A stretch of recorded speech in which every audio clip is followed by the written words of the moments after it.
로마서 8장 31절로 32절 말씀. 그런즉 이 일에 대하여 우리가 무슨 말 하리요? 만일 하나님이 우리를 위하시면 누가 우리를 대적하리요? 자기 아들을 아끼지 아니하시고 우리 모든 사람을 위하여 내주신 이가 어찌 그 아들과 함께 모든 것을 우리에게 주시지 아니하겠느냐. 아멘.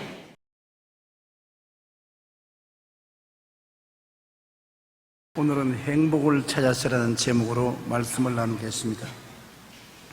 오늘날 우울증이나 조울증에 걸린 사람들이 굉장히 많습니다. 저에게 편지를 내어서 기도해달라는 사람 중에 많은 사람이 우울증으로 정상적인 생활을 하지 못하고 혹은 조울증으로 가정이 어려워지는 사람들이 많이 있습니다. 약물로도 일시적인 치료의 효과가 있으나 근본적인 대책이 없습니다. 한 심리학자가 행복과 건강에 대한 오랜 연구를 했습니다. 그 결과 사람이 행복할 때 눈도 잘 보이고 입맛도 좋고 냄새도 잘 맡고 촉각과 판단력도 더 정확해진다고 결론을 내렸습니다. 또 다른 연구는 행복한 생각을 하는 사람은 기억력이 크게 발달하고 마음의 평정을 갖게 되지만 행복하지 못하면 기억력도 희미해지고 마음에 불안하고 고통스러워진다는 것입니다. 이러한 실험과 연구는 성공한 사람이 행복한 것이 아니라 행복한 사람이 성공한 인생을 살고 건강하고 멋진 삶을 살아갈 수 있다는 것입니다. 사람들은 생각하기를 나는 성공하기 때문에 행복하다. 그런데 실상은 그렇지 않다는 것입니다. 행복한 사람이 성공을 할 수 있다는 것입니다. 그러므로 행복은 환경적인 성공과 관계가 그렇게 밀접하지 않습니다. 오늘날 우울증이나 조울증으로 병원을 찾거나 스스로 생명을 끝내는 사람들이 늘어가고 있습니다. 그러나 행복은 몸과 마음의 생활을 치료하는 위대한 약이 됩니다. 성경에는 마음의 즐거움은 양약이라도 마음의 근심은 뼈로 마르게 한다고 했습니다. 많은 오늘날 치료하지 못하는 병들이 마음의 고통으로부터 다가온 것입니다. 엄청난 스트레스를 받고 있지 않습니까? 사회에서나 직장에서나 집에 들어오다 어디에 가봐도 스트레스입니다. 그로 말미암아 마음에 억압을 당하고 그것이 육신의 병으로 드러나서 약을 먹고 수술을 해도 낫지 않은 병들이 되어가고 있는 것입니다. 첫째로 우리가 알아야 될 것은 사람은 행복하도록 지음을 받았습니다. 여러분 오늘 하나님 말씀을 통해서 보면 원래 지음을 받을 때 행복하기 위해서 지음을 받은 것입니다. 불행하기 위해서 지음받지 않았습니다. 나는 운명적으로 불행하거나 팔자가 불행하거나 그렇게 생각을 할 수 있지만은 원래는 그렇게 지음받지 않았었습니다. 하나님이 만드신 세계는 성경 말씀에 보니 보시기에 좋았다고 말한 것입니다. 첫째 날 빛이 있으라 하고 빛이 있으니 하나님 보시기에 좋았습니다. 둘째 날에 궁창이 생겨나라 하시고 궁창이 생겨났는데 좋다고 말씀 안 했습니다. 왜 그랬는가요? 장차 마귀가 타락해서 궁창에 공중에 권세 잡은 자가 되게 될 것이기 때문에 공중에 마귀가 진을 칠 것이기 때문에 하나님이 공중 즉 궁창을 지어 놓으시고 난 다음에는 보시기에 좋았다고 말씀하지 아니하셨습니다. 셋째 날에는 바다와 땅과 식물을 지으시고 하나님 보시기에 좋았다고 하셨으며 넷째 날에는 해와 달과 별들을 지으시고 보시기에 좋았다고 말한 것입니다. 그리고 다섯째 날에 새와 물고기를 지으시고 좋았다고 하시고 여섯째 날에 동물을 지으시고 사람을 만드시고 난 다음에 보시기 좋았다고 말씀하시고 마지막에 하나님이 지으신 모든 것을 보니 심히 좋았더라고 말씀하셨습니다. 여러분 사람들은 좋으면 어떻게 합니까? 여러분 좋으면 어떻게 해요? 웃지요. 좋으면 웃지 않습니까? 하나님은 웃으시는 하나님이십니다, 여러분. 하나님의 형상과 모양대로 여러분이 지음받았기 때문에 모든 살아있는 것들 중에 여러분만이 웃을 수 있습니다. 소가 웃는다고 하지만은 실제로 웃는 것이 아니에요. 생리 반응으로 그렇게 하는 것이지. 실제로 웃는 분은 하나님이 웃으시고 여러분이 웃는 것입니다. 그런데 하나님이 자연 만물을 지어서도 보기에 좋았는데 당신의 형상과 모양대로 여러분을 짓고 난 다음 얼마나 좋았던지 하나님은 여러분을 두시고 크게 너틀 웃음을 웃으셨습니다. 부모가 자녀를 낳고 난 다음 자녀를 보고 웃는 것처럼 하나님은 우리를 지으시고 많이 웃으셨습니다. 창세기 1장 31절에 보면 하나님이 지으신 그 모든 것을 보시기에 심히 좋았더라고 말한 것입니다. 하나님께서 우리와 같이 계시면 좋은 일이 일어나는 이유가 그 때문에 그런 것입니다. 하나님은 좋은 하나님이시고 하나님은 좋은 일을 이루시고 그러므로 하나님과 같이 계시면 좋은 일이 일어날 것을 기대할 수가 있는 것입니다. 하나님은 이 좋은 세상을 사람에게 주시고 이 세상을 정복하고 다스리라고 하셨습니다. 창세기 1장 28절에 하나님이 그들에게 복을 주시며 하나님이 그들에게 이르시되 생육하고 번성하여 땅에 충만하라. 땅을 정복하라. 바다의 물고기와 하늘의 새와 땅에 움직이는 모든 생물을 다스리라. 그렇기 때문에 하나님은 사람에게 하나님의 주권을 대리 행사할 수 있도록 해주신 것입니다. 그런데 왜 사람들은 이 행복을 잃어버렸었습니까? 오늘날 사람들이 잘 웃지 않습니다. 얼굴을 찌푸리고 근심 걱정을 하고 화를 내지 많이 웃지 않습니다. 요새 웃음 치료자들이 생겨서 하는 말 들으면 병도 많이 웃으면 엔돌핀이 많이 남아서 병이 낫는다고 합니다. 그런데 많이 안 웃고 불행한 이유가 왜 그렇게 됐습니까? 뱀의 꿰매 빠져서 사람이 하나님처럼 되려고 하다가 하나님께로부터 저주를 받아서 불행하게 된 것입니다. 여러분, 이 세상에 절대 주권자는 하나님밖에 안 계십니다. 하나님이 절대 주권자인 것입니다.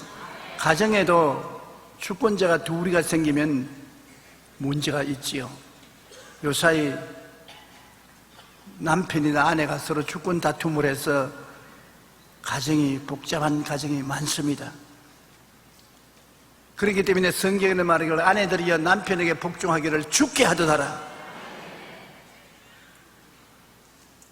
그래야 가정이 편안하니까.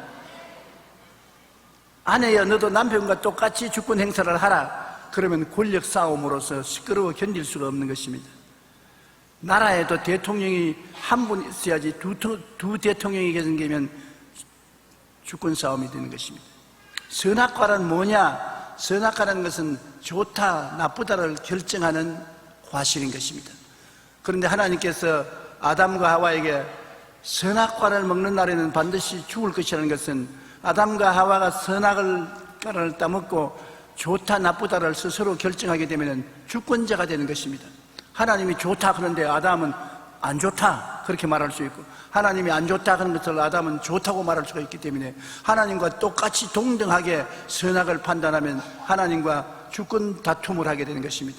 우주에 두 주인이 있을 수가 없습니다. 생명과를 따먹었다면 예수님처럼 하나님께 점적으로 순복해서 생명을 넘치게 얻고 행복했을 것인데, 선악과를 따먹는다는 것은 하나님처럼 똑같은 주권자가 되겠다고 하므로 하나님과 경쟁하고 다투고 싸울 수밖에 없게 되므로 하나님은 이러한 아담과 하와를 내버려 둘 수가 없었습니다. 마귀의 꿰매 빠져 하나님과 지위가 동등하고 주권 행사를 하나님처럼 하겠다는 교만과 탐욕 때문에 행복을 잃고 빨가벗게 되고 수치와 고난을 가리려고 무화과 나무의 포로 옷을 만들어 입는 인간적인 노력이 시작된 것입니다. 빨가벗었다는 것은 하나님과 경쟁하려고 선악과를 따먹고 주권 행사를 하자 인간은 모든 것을 잃어버리게 됐다는 것입니다. 나는 실패해서 뻘겋게 됐다고 하는 말을 듣잖아요. 다 잃어버렸다. 인간은 스스로가 주권 행사를 할 때 다 잃어버린 것입니다. 가정에서도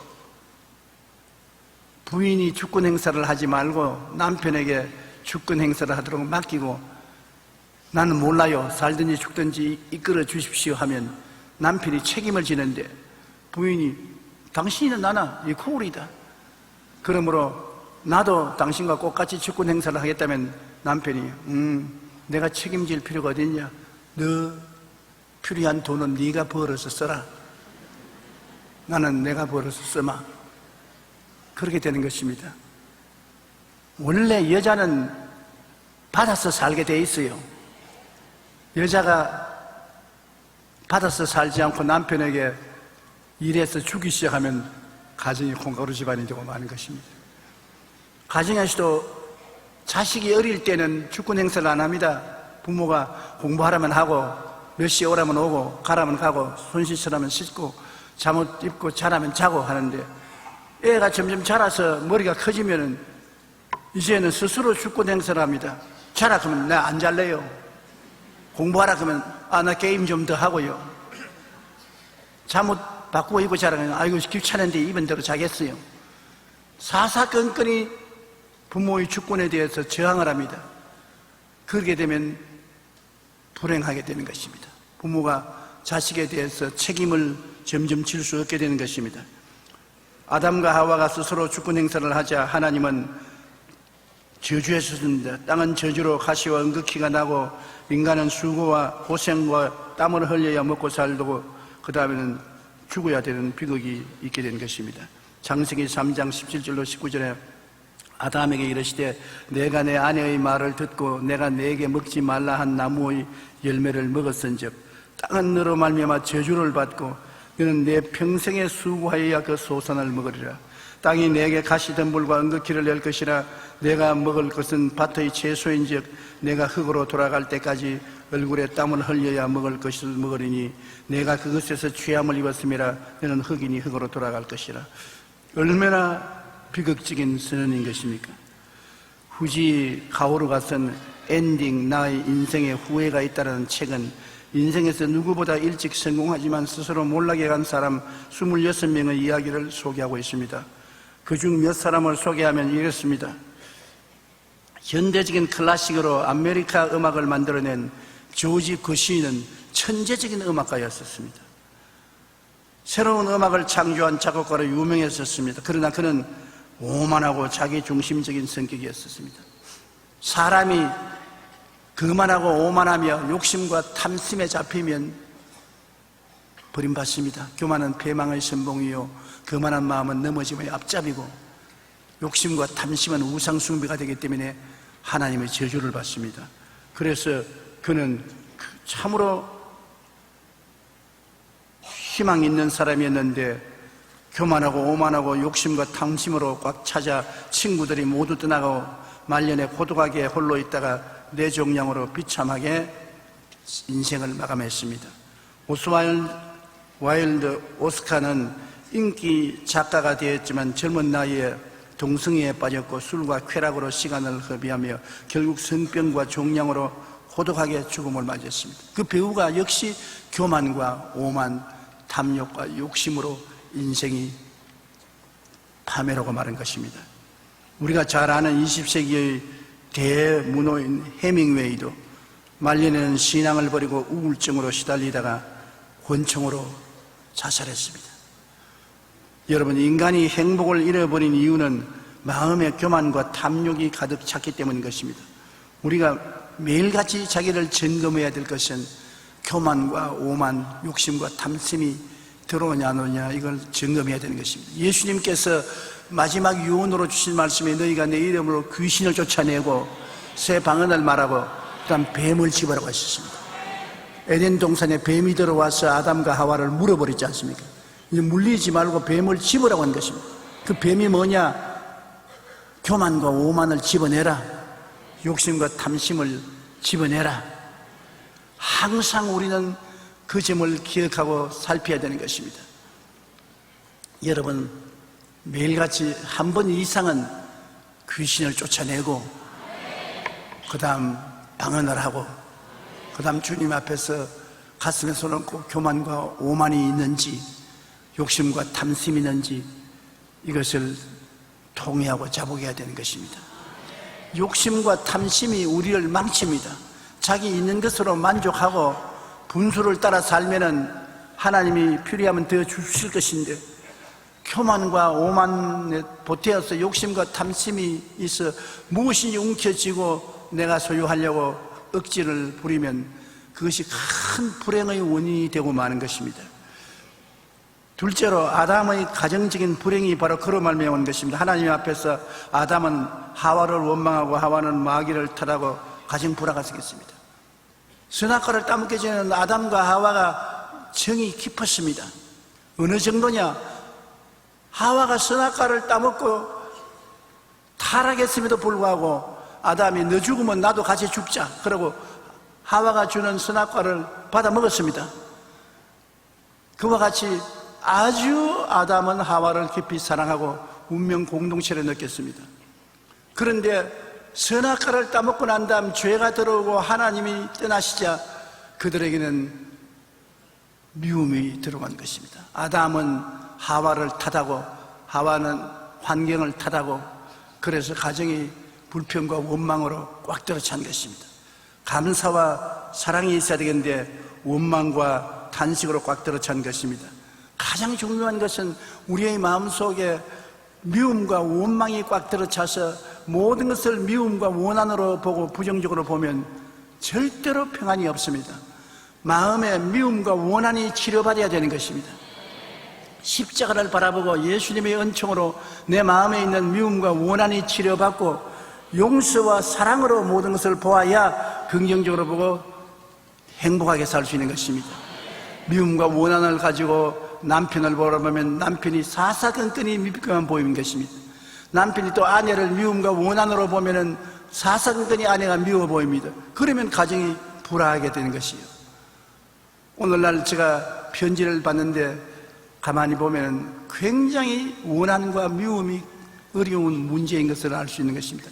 가정의 불행, 사회의 불안이 미움과 원한으로 말미암아 다가오는 것을 보고 있습니다. 조그마한 미움과 원한이라도 여러분을 도적질하고 죽이고 멸망시키는 것이 되는 것입니다. 내 마음을 살피고 미움과 원한이 있으면 곧 예수님의 보혈로 용서하고 씻어주시기 바랍니다. 창세기 3장 12절로 13절에 아담이 이르되 하나님이 주셔서 나와 함께 있게 하신 여자 그가 그 나무 열매를 내게 주므로 내가 먹었나이다. 야훼 하나님이 여자에게 이르시되 내가 어찌하여 이렇게 하였느냐? 여자가 이르되 뱀이 나를 꿰므로 내가 먹었나이다. 여기에 이제는 감사와 찬양은 없고 원망만 꽉 들어찼습니다. 서로 원망하고 환경을 원망했습니다. 그리고 가정에 살인이라는 비극이 다가왔습니다. 아담과 하와가 자식을 낳았는데 맏아들이 가인이고 둘째 아들이 아벨이었습니다. 가인과 아벨이 하나님을 예배드리는 신앙 문제로 서로 다투어서 결국에는 가인이 아벨을 쳐 죽였습니다. 첫 가정에 살인이 왔습니다. 그러니 죄가 얼마나 무섭습니까? 창세기 4장 8절에 가인이 그 아우 아벨에게 말하고 그들이 들에 있을 때 가인이 그의 아우 아벨을 쳐 죽이니라. 왜 가인이 아벨을 쳐 죽였습니까?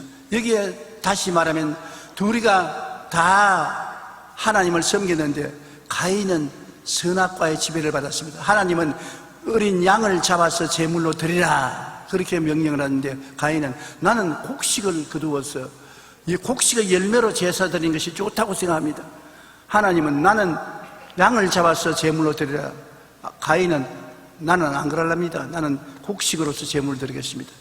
자기 주권 행사를 하니까 하나님은 가인을 멀리했습니다. 아벨은 자기가 기른 짐승 중에 좋은 새끼를 잡아서 피를 흘리고 그를 태워서 하나님께 제물을 드리니까 하나님이 기쁘게 받았습니다.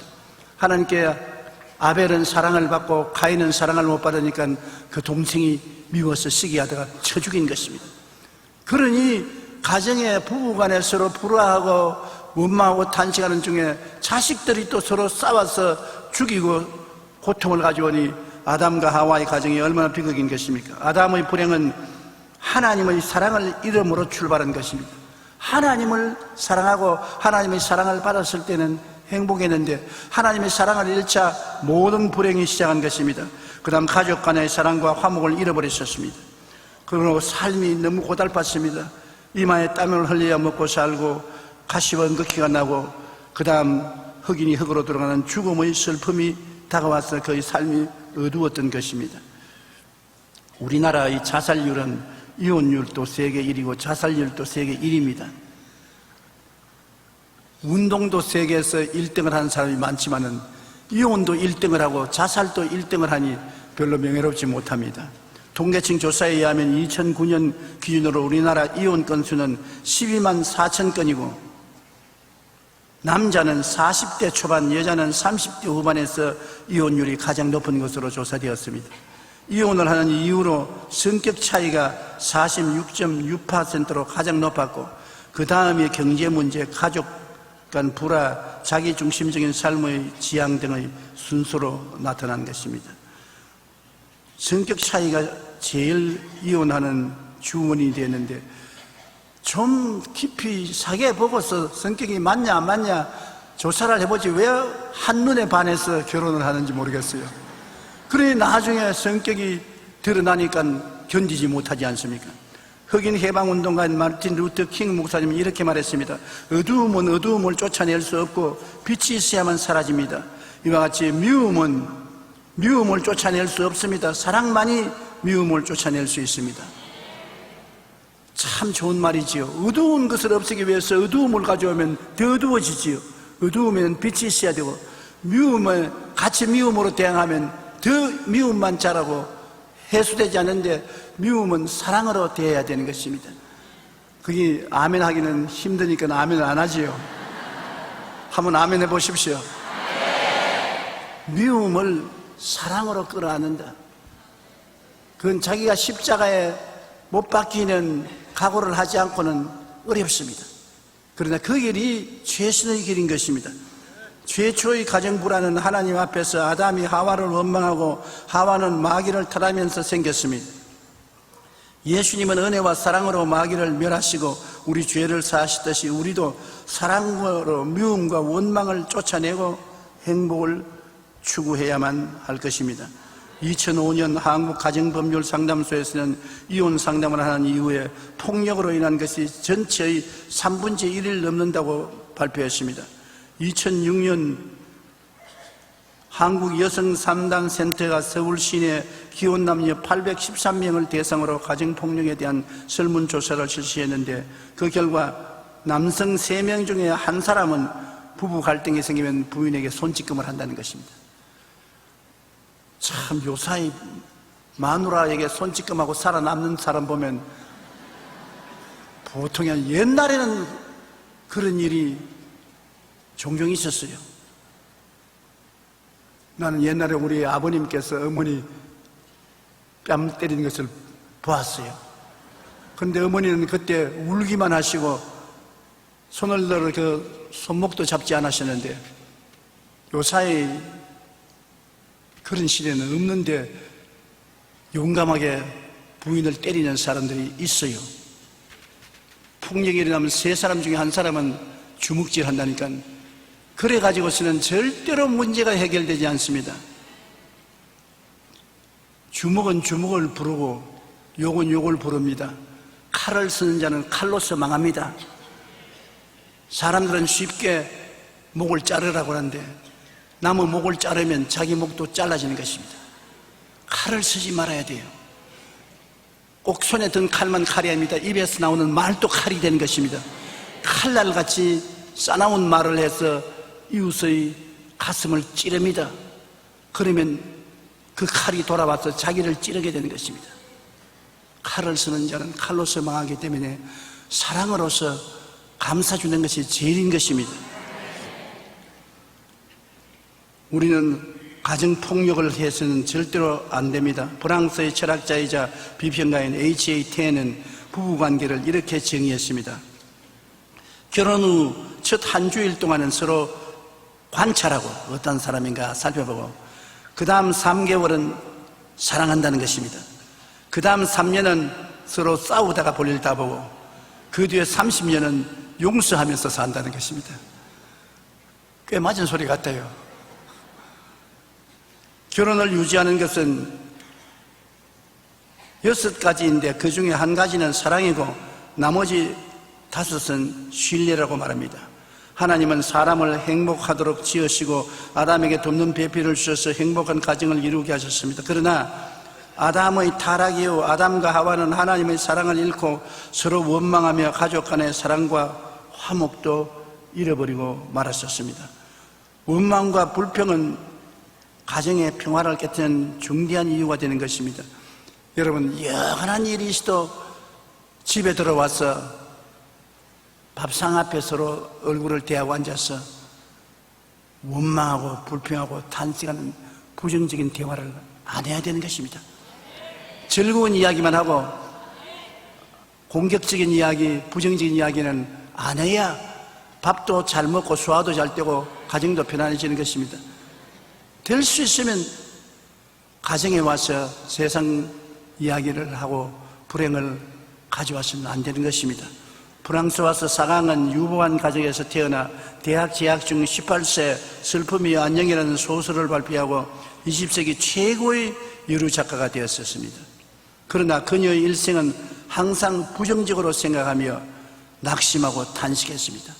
그렇게 유명한 문학자가 되었으면서도 모든 일에 부정적이고 탄식을 하기 때문에 2번 결혼해서 2번 다 남편이 보따리 써서 도망쳤습니다. 왜냐하면 부정과 불평을 말하는 아내하고 데리고 살 수가 없습니다. 항상 웃고 긍정적인 말을 하는 아내가 좋습니다. 인물 좋은 것은 3달이면 충분합니다. 3달이 지나고 난 다음에 나머지 인생은 마음이 좋아야 되는 것입니다. 마음에 상냥하고 이해하고 동정하고 사랑하고 잘 웃는 그런 아내가 있으면 남편은 참 행복한 남자가 되는 것입니다. 사강은 2번이나 이혼을 거치면서 알코올 중독으로 도박에 빠지고 결국 약물남용으로 비참하게 삶을 마감하고 마는 것입니다. 인생이 아무리 천재적이라고 인정받는 재능을 갖고 화려한 삶을 살지라도 하나님을 잃어버리면, 하나님의 사랑을 놓쳐버리면 돈도 명예도 지위도 권세도 행복을 갖다 주지 못합니다. 물질이나 미모는 허망하고 불만족하고 불행하게 짝이 없는 실상인 것입니다. 그러므로 셋째로 우리가 행복을 찾기 위하여 어떻게 할까요? 예수님은 둘째 아담으로서 인간의 총체적인 절망을 대속하고 새로운 삶을 주시기 위하여 오셨습니다. 여러분의 삶에 있어서 이 모든 부정적인 것, 죄, 더러움, 질병, 저주, 절망, 탄식, 죽음, 고통, 총체적인 모든 불행을 예수님은 십자가에 걸머지고 몸짓고 피 흘려서 고통당하시고 난 다음 내가 다 이루었다 했습니다. 내가 10%만 이루었다, 내가 3분의 1만 이루었다고 말 안 했습니다. 다 이루었습니다. 여러분이 이 땅에 살면서 당하는 모든 저주의 고통은 예수님이 모두 다 청산한 것입니다. 진리를 알지니 진리가 너희를 자유케 하리라고. 예수님의 십자가 은혜를 올바르게 알면은 우리는 믿음으로 담대하게 주님께 구하고 의지하면 주님께서 능력으로 여러분을 건져서 행복하게 만들어주는 것입니다. 마가복음 10장 45절에 인자가 온 것은 섬김을 받으려 함이 아니라 도리어 섬기려 하고 자기의 목숨을 많은 사람의 대속물로 주려 함이라. 주님은 십자가에서 자기의 몸을 찢어 제물로 여러분에게 주실 뿐 아니라 여러분 섬기기를 원하시는 것입니다. 주님은 오늘 또 여러분과 같이 계셔서 여러분을 위해서 일하려고 하시는 것입니다. 수고하고 무거운 짐진 자여 다 내게로 오라 했지, 수고하고 무거운 짐진 자여 네 책임지라 그렇게 말 안 하셨습니다. 오늘 여러분 짐을 맡아서 그 짐을 짊어지기 위해서 오신 것입니다. 날마다 우리의 짐을 지는 하나님이라고 성경은 말씀하고 있는 것입니다. 오늘 여러분 짐이 무엇이든지 주님을 바라보고 주님께 맡기십시오. 눈에 안 보이고 손으로 잡을 수 없지만은 여러분이 믿음으로 주님께 맡기면 주님이 여러분의 짐을 책임져 주시는 것입니다. 여러분이 불행한 모든 짐을 주님께 오늘 내어 맡기면 주님이 여러분에게 행복으로 채워주시는 것입니다. 행복을 찾기 위해서는 여러분 주님께 돌아오면 새 삶을 주시는 것을 알아야 되는 것입니다. 이전 것은 청산되고 새로운 삶을 허락해 주시는 것입니다. 에베소 4장 22절로 24절에 너희는 유혹의 욕심을 따라 썩어져가는 구습을 따르는 옛사람을 벗어버리고 오직 너희 심령이 새롭게 되어 하나님을 따라 의와 진리의 거룩함으로 지으심을 받은 새 사람을 입어라. 옛사람은 벗어버리고 새 사람을 입어라. 이제 겨울 옷은 더워지면 벗어버리고 봄과 여름의 옷으로 바꿔 입듯이 예수님 십자가를 바라보면 성령이 오셔서 옛사람을 벗겨주고 예수님 안에서 새 사람으로 바꾸어주는 것입니다. 여러분의 힘과 능으로는 안 됩니다. 여러분은 오직 마음에 소원을 하고 기도하고 간구하고 믿으면 성령이 그렇게 이루어 주시는 것입니다. 그러므로 새 사람을 입는다는 것은 놀라운 은혜요 축복인 것인데 우리 힘과 능으로는 안 되고 성령께서 그렇게 도와주시는 것입니다. 예수님의 은혜가 반드시 우리를 붙들어 준다는 것을 우리가 마음에 믿어야 돼요. 율법 행위로 하는 것 때문에 믿을 수가 없어요. 내가 사랑을 받을 만한 좋은 행동을 해야 주님께서 도와준다고 믿으면 자신이 없지요.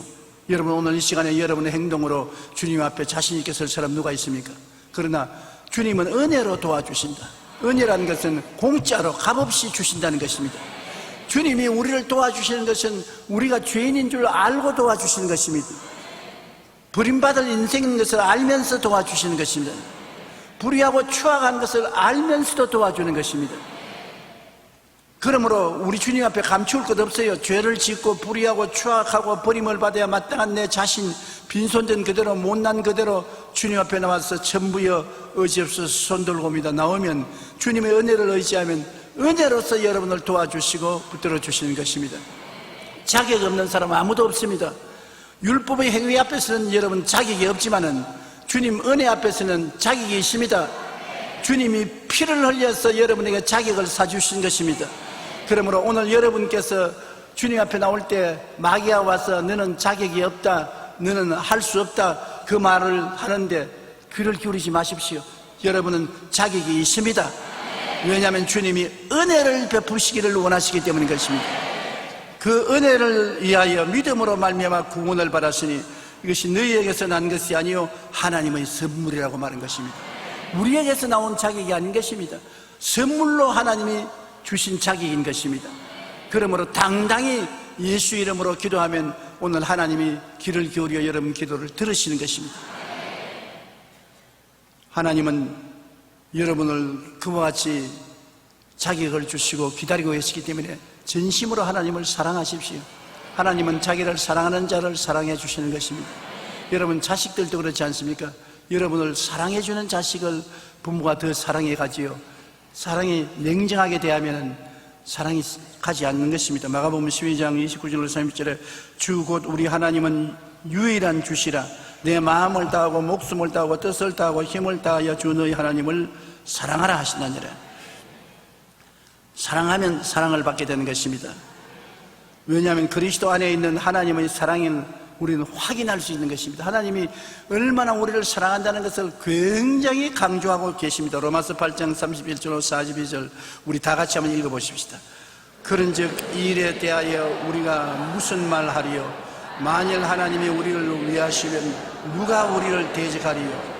자기 아들을 아끼지 아니하시고 우리 모든 사람을 위하여 내어 주시니가 어찌 그 아들과 함께 모든 것을 우리에게 주시지 아니하겠느냐? 말로 다 할 수 없는 확실한 은혜가 아닙니까? 그 아들을 아끼지 아니하고 우리에게 주시니까 그 아들과 함께 무엇을 선물로 주지 아니하겠느냐? 그러므로 우리는 이 세상을 살면서 너무 우리 환경에 부정적인 것을 바라보는 것입니다.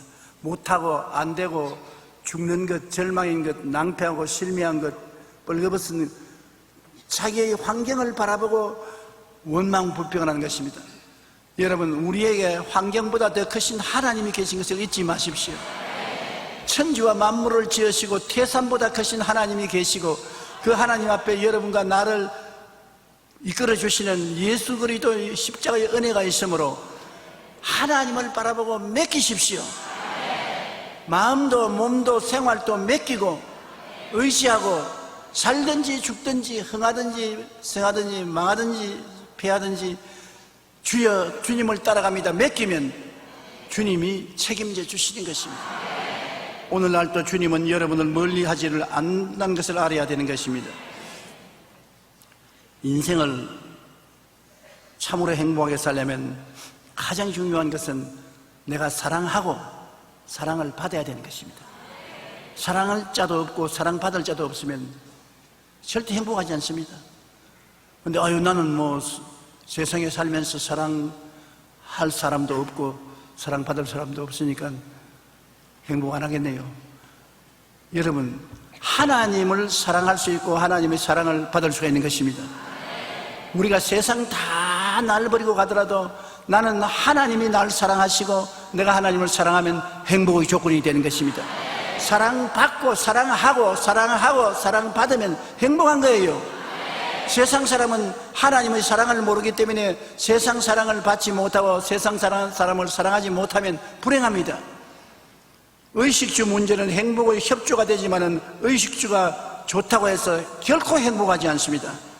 진짜 행복은 사랑 가운데 있는 것입니다. 사랑이 있어야 행복하지 사랑이 없으면 행복하지 않아요. 돈이나 지위나 명예나 권세나 부귀나 영화가 사랑을 가져오지 않습니다. 행복을 가져오지 않습니다. 그러므로 여러분, 하나님을 사랑하십시오. 예수 그리스도의 은혜를 통해서 하나님을 사랑하고 매일같이 하나님, 나는 당신을 사랑한다고 입으로 고백하십시오. 하나님은 여러분을 사랑하는 하나님이신 것입니다. 십자가가 증거인 것입니다. 그러면 성령이 여러분 마음속에 행복을 넘치게 갖다 주는 것입니다. 잠언서 15장 16절로 17절에 가산이 적어도 야훼를 경외하는 것이 크게 부하고 번뇌하는 것보다 나으니라. 채소를 먹으며 서로 사랑하는 것이 살찐 소를 먹으며 서로 미워하는 것보다 나으니라. 보십시오. 채소를 먹고도 사랑하고 사랑받으면 살찐 황소보다 암소가 낫죠. 살찐 부드러운 소고기를 먹으면서도 미워하는 것보다 낫습니다. 사람이 그러므로 이 세상에 살며 노력해야 될 것은 내가 사랑하는 상대를 만나는 것을 노력해야 되고, 사랑하지 못할지라도 사랑하려고 애를 많이 써야 되고, 사랑받으면 그로서 만족하고 감사할 줄 알아야 되는 것입니다. 참, 여러분, 오늘 이 시간에 여러분 사랑하는 사람이 있으면 깊이 생각하고 감사하십시오. 사랑을 받고 있으면 그 음미하고 감사하십시오. 우리 예수 믿는 사람은 일반적으로 모두 다 행복할 수 있는 조건이 있는 것은 하나님을 사랑하고 사랑받을 수 있기 때문인 것입니다. 그게 더 플러스 알파에서 세상에 살면서 친구라도 내가 정말 사랑하고 사랑받는 친구가 있으면 굉장히 삶이 행복해요. 하물며 부부간에 사랑하고 사랑받으면 그야 뭐든 왕 오케이지. 그런데 그렇게 되기를 예수님 이름으로 축복합니다. 우울증이나 조울증은 예수님 안에 있는 하나님의 사랑을 체험하고 하나님을 사랑하면 사라집니다. 또 이웃을 사랑하고 사랑받으면 크게 행복해지고 우울증과 조울증도 사라지는 것입니다. 병원에 가서 치료를 아무리 받아도 우울증과 조울증이 사라지지 않아요. 그런 사람은 내가 사랑하고 사랑받는 사람이 있으면 나아요. 우리 예수 믿는 사람이 가서 예배도 봐주고 사랑해주고 고맙게 느끼면 우울증과 조울증이 나았고, 그 무엇보다도 예수님을 구주로 모시고 하나님의 사랑을 깨닫게 되고 하나님을 사랑하게 되면 우울증과 조울증은 사라지고 마는 것입니다. 사도행전 20장 35절에 범사에 여러분에게 모범을 보여준 바와 같이 수고하여 약한 사람들을 돕고 또 주 예수께서 친히 말씀하신 바 주는 것이 받는 것보다 복이 있다 하심을 기억해야 할지니라. 우리가 이웃을 사랑해주고 은혜를 나누어 주면 그 사랑과 은혜가 내게로 다 돌아오게 되는 것입니다. 그러므로 사랑하고 사랑받는 이 일이 얼마나 중요하다는 것을 잊지 말아야 되는 것입니다. 부부와 부모 자식 간의 사랑은 가정에서 행복의 기초가 되는 것입니다. 하나님에 대한 진정한 신앙이 가정적인 사랑의 근본이 되는 것입니다. 사랑이라는 것은 여러분 그냥 내버려 놓는다고 되는 것은 아닙니다.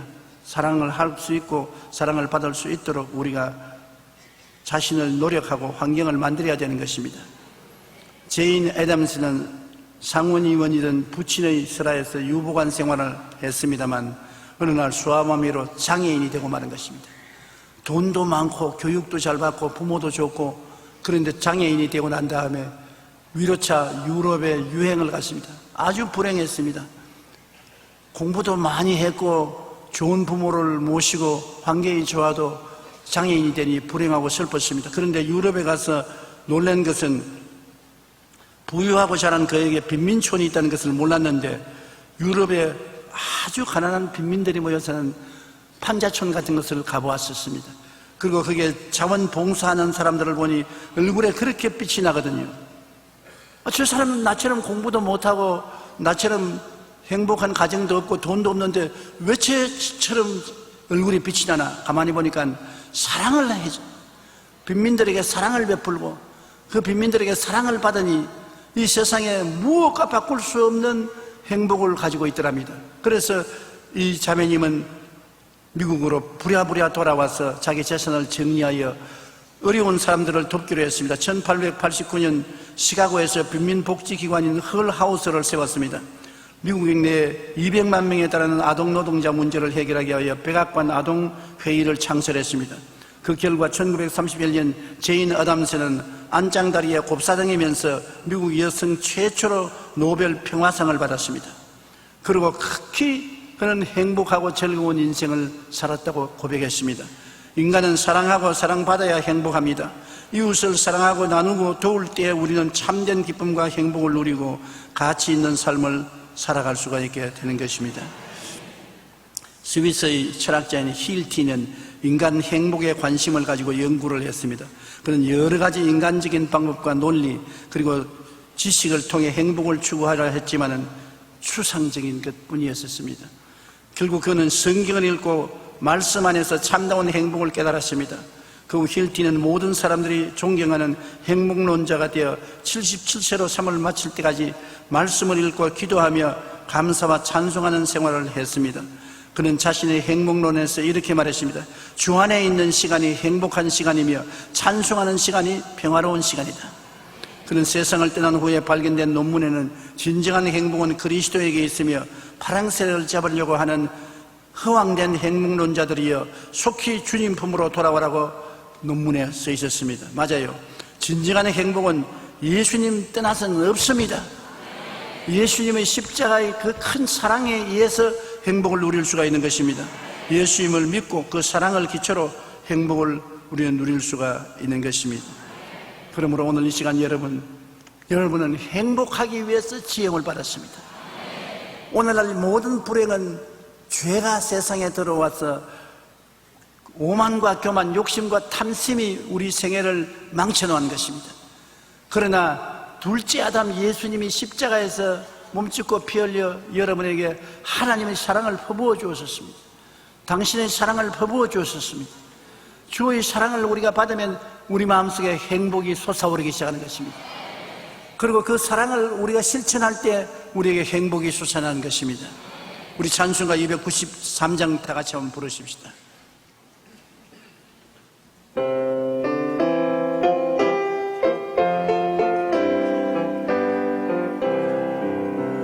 주의 사랑 미칠 때의 기쁨 오네 근심 걱정 물러가고 기쁨 오네 기도하게 하시며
사랑 비칠 때의 그 찬양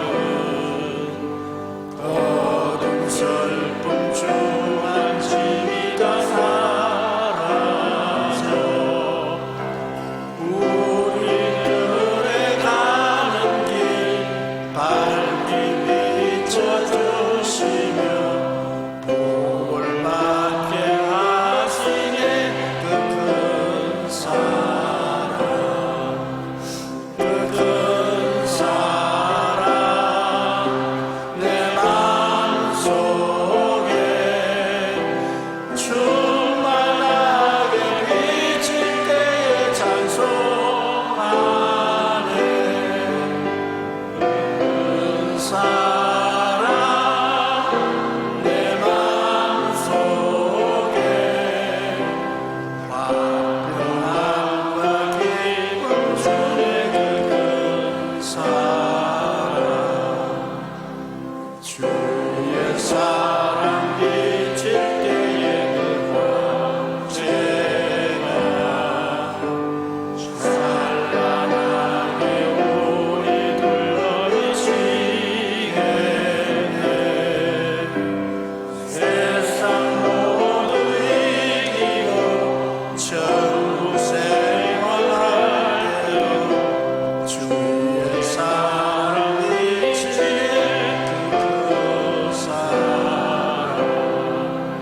그 큰 사랑 내 마음속에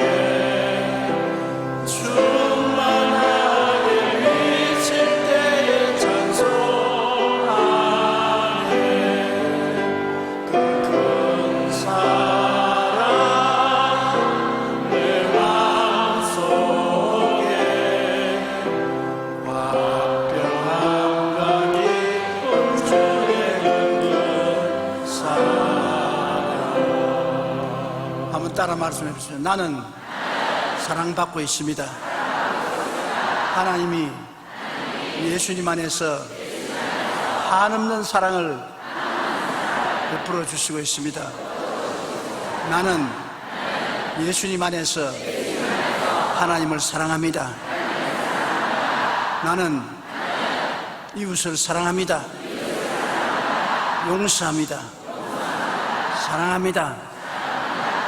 밉고 원한에 찬 사람을 용서하고 사랑합니다. 오늘 이 시간에 우리가 동성으로 기도할 때 여러분 미운 사람들을 다 용서하고 사랑한다고 하십시오. 하나님의 사랑을 감사하십시오. 여러분이 아무리 돈벌이를 잘해도 사랑 없으면 그 돈 아무 효과가 없습니다. 집이나 명예나 권세가 아무리 있다고 하더라도 불행하면 그것이 무슨 소용이 있습니까? 자살하고 싶지. 오늘 이 세상에 가장 삶의 행복은 사랑밖에 없습니다. 사랑을 하고 사랑을 받아야 행복하지. 그것 없으면 이 세상 아무것도 소용이 없어요.